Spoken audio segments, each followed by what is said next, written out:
Hey, what is up guys, it is your boy, I'm here to bring you another video today, and today guys, we are going to be going over the top 5 breakers for the month of February. So here we go, let's get it, and let's go into this. Now, I want to say that the number 3, 2, and 1 spot for this list is actually, I want to say, not in any particular order, because all of them are extremely good breakers in the current meta, and pretty much there's no, like, I mean, some of them are better than others, but still, like, you know what I mean. It's pretty much they're all amazing. So yeah, 3, 2, and 1 we'll show you once we get there. But yeah, so let's get into this. So coming in at an honorable mention, always, it's the boy Arth. He is, of course, one of the Blade Masters. You can get this man as soon as you start playing the game if you want to, and you get his true weapon. He's going to do you wonders. He's an amazing unit. He's able to give all allies 20 art gauge with his true art. He's also going to be doing an insane amount of break force, or break power, let me say, with 9,300 with his true art. He's really good. He's also going to be buffing BE output, and I think even damage, right, for Earth attributes, yep. And then also his slots are pretty solid as well. I think it's 5-star physical, 5-star magic, and 3-star defense.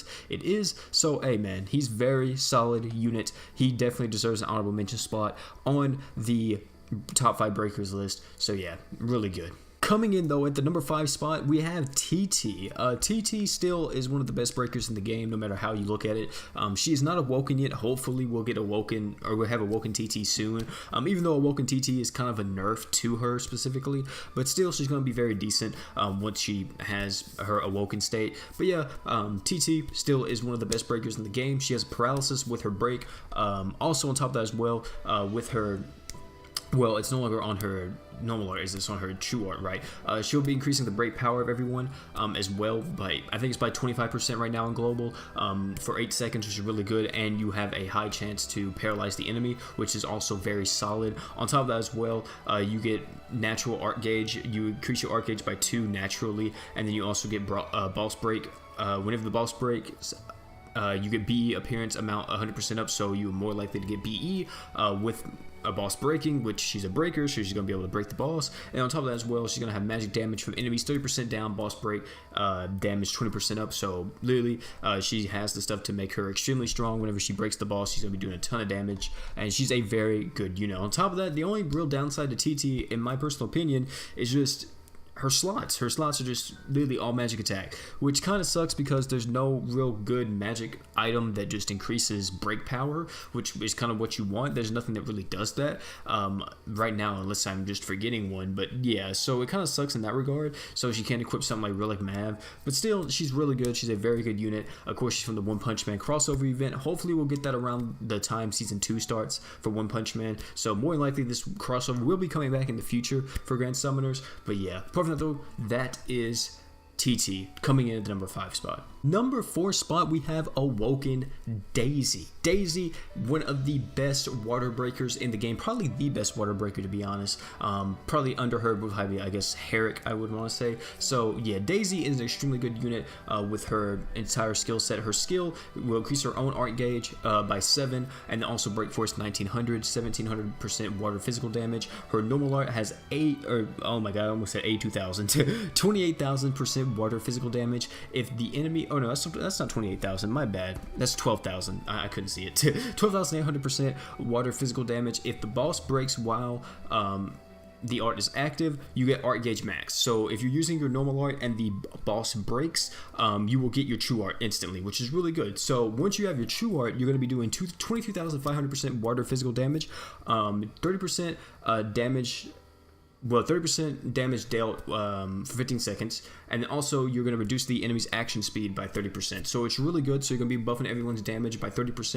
You're going to reduce the boss's action speed by 30%, and also the break force is 4,900. The only thing about Daisy though, she has nothing that lowers break resistance. Like for example, TT with her skill, she actually lowers break resistance with her skill. So unfortunately, Daisy doesn't have that, so that kind of sucks. But she does give herself own art gauge, 7 up, 7-second cooldown, very solid. On top of that as well, her abilities are really decent as well. Also, her level 90 ability when the boss is in the breaking state, everyone gets art damage 25% up, and you get HP 250 recovery. So while the boss is broken, you're going to recover 250 HP per second. Every second the boss is broken, and on top of that as well, you're going to be increasing the art's damage of everyone on your team by 25% when the boss is broken, which is very good. Also, she does have break force of all allies 20% up, so there's that as well. Also, her slots are very solid for her. She has 5-star physical, 5-star defense, and 4-star support. Probably some of the best slots you can have for a breaker. 4-star support, you can put in Keon. 5-star defense, put in Lost Arms, and then 5-star physical, just put in Relic Mav, then boom, you have a very strong breaker for your team. So yeah, Daisy comes in at the number 4 spot. Coming in at the number 3 spot, like I said, all of these units aren't in any particular order from here on out. I think all of these breakers that I'm about to mention all deserve the number 1 spot, but I also feel like that they all have something they bring to the table that is different. So yeah, I just want to say that the next 3 that I'm going to show you, I think all of these guys are the best breakers in the game. Okay, like I don't think there's like a single best breaker anymore like how they used to be with Platina. I think that all these guys are really good. They all bring something to the table for each of their teams. So yeah. So for Talus, we have number 3 spot, Talus. Talus is an extremely good unit. She is kind of a breaker and a sub-attacker in one to an extent. Well, I want to say like a breaker and a support, I guess. She's a very solid unit. So let's talk about her. So her skill is 1650, my bad. 1650 fire physical damage, 6 seconds enemy break resist 25% down, very good. You are lowering the break resistance of the enemy. Her normal art is 14,000% fire physical damage. When the boss break gauge is 70% or less for 10 seconds, it has 50%. You have 50% of your own break force, so you increase your break force by 50% when the boss is 70% or less on their break gauge, which is really good. That's pretty much the same thing Platina has, except Platina has to wait till it's 50% or less, which is, that is that. And then her true art, this is what I'm saying, that it's kind of like, she's kind of a support to an extent. So whenever she uses her true art, she does 26,000% fire physical damage. You reduce your damage 50% by 8 seconds, and then you attack power 100% up of the flame attribute units on your ally, or everyone on your team that's a flame attribute. So everyone on your team that's a fire attribute, she'll be increasing their attack power by 100%, and then reducing your damage by 8%. I think that you're reducing your damage, I don't know if she reduces her own damage or if she reduces the damage she receives. I think it may be her own damage, but also a part of me also feels like that it may be just reduces the damage you receive by 50% for 8 seconds. I'm not for sure. You guys tell me in the comments below. But yeah, that's kind of like, a support built in with a breaker in one to an extent, or a sub-attacker built into a breaker in one. So there is that. So she definitely wants to be on a mono fire team, but if you're not using her on a mono fire team, she still has use to you because she can just be just the go-to breaker. 3,500 break, plus 50% when the boss is break gauge is 70% or less, so it's going to do you wonders on that team. Also on top of that as well, her abilities is really good. She'll resurrect with 50% HP and automatically use, I think, art on activation, right? Yeah, I think she automatically gets her art or something like that. And then also you can only activate your resurrection effect every 60 seconds. So every 60 seconds she will be able to revive herself if she dies, so that's really good. On top of that as well, she has because you realize that nothing in her kit really burns, except she does have burn in her kit. She has combustion attack level 10 or burn attack level 10. Attacks other than equipment, the enemies are burned with probability. So she has a chance to burn with just her normal attacks, with her skill, with her art, all that type of stuff. She has a chance to burn the enemy. So she fits on a mono fire team. On top of that as well, she has burn tolerance 100% up and burn avoidance rate 100% up. So no one on your team should ever be burned. So yeah, that's really good. Moving on from that, we have her ability, not no one on your team, but no one on, she should never be burned. So on her equipment though, her equipment is also very solid. 5-star physical, 5-star support, and 4-star support. Very solid overall. I would definitely take a 4-star physical over a 4-star support, but still it's very good. 5-star support, you're able to equip something like LDH. If you have the lease needle, which does, I think, a total of like 8k break instantaneously or something like that, you could put that in the 5-star support slot, so that's really good if you want to use that. Yeah, that's from the Halloween event if I'm not mistaken, and she is a breaker, so that would definitely benefit her, and that probably knock the boss down below 70%, so you can start using her normal art. So there's that as well. Also her awakening, I don't think it's too bad, right? It's Ifrit, the Crimson Bird, and then Divine Princess. So yeah, not too bad overall. Talus comes in number 3 spot. Like I said, everyone from here on out isn't really in any particular order. They're all really good and they all bring something to their respective team. So yeah, I think all these guys are the best breakers in the game. So yeah, moving on to the number 2 spot, we have Polynesia. Polynesia, one of the newest additions to Grand Summoners Global, literally just came out right before the crossover. She is really good. I really like this unit. I actually could have got her from my my Forever Summon, but I actually wound up picking someone else, and that will be coming in a video later on. So yeah, you'll be able to see who I picked. Probably that video will probably come out sometime this week or something. So yeah, but her skill is 1600% water magic damage, own HP recovery 100 up, and then break power 1200. So with her normal art, she is able to negate all damage because she actually goes into a counter attack state. So whenever you activate her normal art, she will negate all damage during that stance, and then she will counter attack. If she is able to counter attack, you will get 100% crit rate with that attack, and then also the enemy break gauge 15% decrease. Okay, so you'll be able to decrease. It's not just like a break power. Of course, it has break power too. You have 2k break power on this as well, but you're gonna decrease the enemy's break gauge by 15%. No matter what, you're gonna decrease their break gauge by 15% on top of the 200 or 2k break. So there is that. And then her true art is 27,000% water physical damage, 15 seconds art gauge of all allies 3 up. So she has art gen. In her kit, HP recovery amount 50% up. With the next counter attack succeeds, damage 100% up, break power 5,500, art gauge up, no duplication with Sunny or Xenon. So I'm pretty sure if you're using her on a team with like someone like, let's say Lazi, I think that's his name, or Finn, you won't be able to get that art gauge up on everyone. I think it won't stack. It may stack. I'm not for sure. It may stack. I don't know. Maybe. But we have to see. So yeah, this right here is really good because not only are you increasing everyone's art gauge by 3 for 15 seconds, so she's kind of a mini arts battery, you're also increasing the recovery amount everyone's receiving by 50%, which is really good. Using it on a mono water team, and more than likely going to be using R still on a mono water team, so R still is going to be healing like crazy. And on top of that as well, if your next counter attack succeeds, you get damage 100% up. And then also on top of this, your break power with this is 5.5k. Polynesia is an absolute beast with this break force and all that. She's really good with that. Moving on from that too, we have her abilities. She has evasion rate master level 2, evasion rate of all allies 10% up. She has damage to giant bosses 30% up, and she also has natural recovery level 8, HP recovery naturally by 16 per second.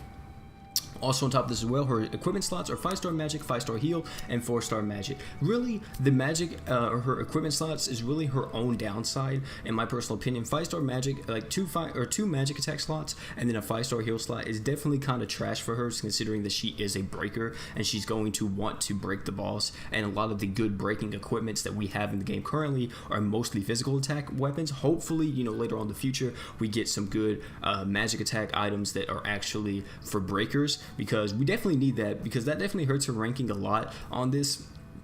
That's why I said that, I still do believe that she is the best water breaker in the game, but still, overall, she's a really good unit. 5-star magic, you can equip something like, Alma's hat to her or something if you want to just increase her damage. But actually, no, you can't even do that because she's physical damage. She's not magic damage oriented. So yeah, well, her skill is, but not her normal art, her true art. So yeah, but still, she's very good. She's very solid unit. Overall, Polynesia, I think, comes in the number 2 spot. To be honest, I can see what people put her in the number 3 spot, and then Talus in number 2. But me personally, like I said, everyone onward for 3 isn't really in any particular order, because they're all really good. They're pretty much all the best breakers in the game, literally. So pretty much all of them are on like even playing fields almost. So yeah. Now moving on to the number 1 spot. Probably shouldn't surprise anyone, but this is still, I think, without a doubt, the best breaker in the game currently, because she just does so much, and she just does a lot for your team. So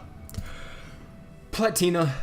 Platina is awoken in the Japanese version of the game, and apparently the awoken version for Platina should be coming to global soon. If people, people have been hearing rumors and all that awoken Platina should be coming very soon, sooner than we expect.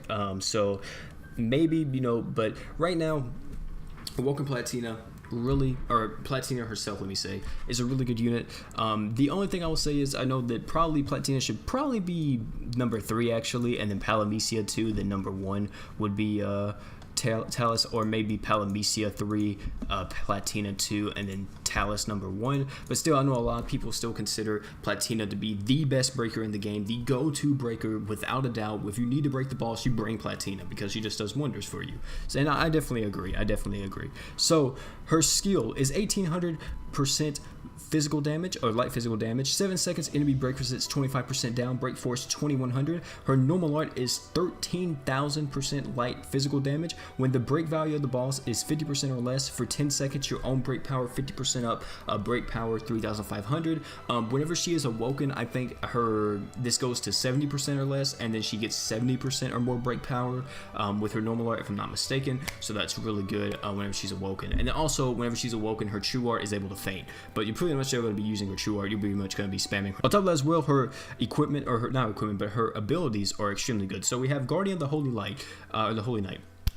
When ally at death, overall conditions, you will cover the ally if they are about to die, so you won't, they won't die. You will negate 2,000 damage. So with an ally's near death, you will recover all the conditions on them. So if they have a faint, anything like that. If they're fainted, they're well, not fainted, but if they're burning, poison, anything like that, you will recover that stat. So you will cleanse them, and then not only will you cleanse them, you will negate 2,000 damage for them for 10 seconds, which is really good. This is on a 70-second cooldown, so take that into consideration. So yeah, next moving off that, we have Void Sword. Percent of the effect has break power up, skill CT speed up. This actually means, let me tell you. So this actually is kind of wrong to an extent. So yeah, it's worded weirdly here, but here, pretty much this is what it means. You will lower your skill CT speed based on the amount of break power you have. So the more break power you have, the shorter cooldown your skill CT is on. So that's really good. So the more break power you build her for, and the more break power you have on Platina, the lower cooldown for your skill will be. So there's that. Also, she gives all allies 10% more break power, which is really good. Then her equipment, amazing. She has 5-star physical, 5-star defense, and 4-star support. The go-to for Platina, if you did not know this, the go-to for Platina is 5-star physical. You put on Relic Mav. For 5-star defense, you put on Lost Arms, and then for 4-star support, you put on Keon. And good lord, rip any boss's break gauge, because goodness, dude, it's gone. It's literally gone. There's nothing the boss can do. The boss will instantly break most of the time. That's what most people use against Rags. Rags' giant boss specifically, because you will pretty much almost instantaneously break Rags, which is really good. So yeah, that is Platina. Platina is awoken on the Japanese side of the game, so hopefully that comes to global soon. But yeah, that is top 5 breakers for the month of February. So yeah, guys, that's gonna be it for the video today. Thank you all for coming out, man. This was the top 5 breakers for the month of February. I'm actually going to be recording the other top 5s tonight as well, so yeah, it is pretty late right now. It's 4:50 a.m. I woke up a few minutes ago, so yeah, I'm going to be trying to record everything tonight and get them all out and schedule them throughout this week. On top of that as well, I've already recorded like 2 other videos, so I'm going to try and knock all these out so we can have a ton of videos for this week, and then also a little bit for next week. So yeah, guys, it's going to be it for the video today. Thank you all for coming out, and I'm out, guys. Peace.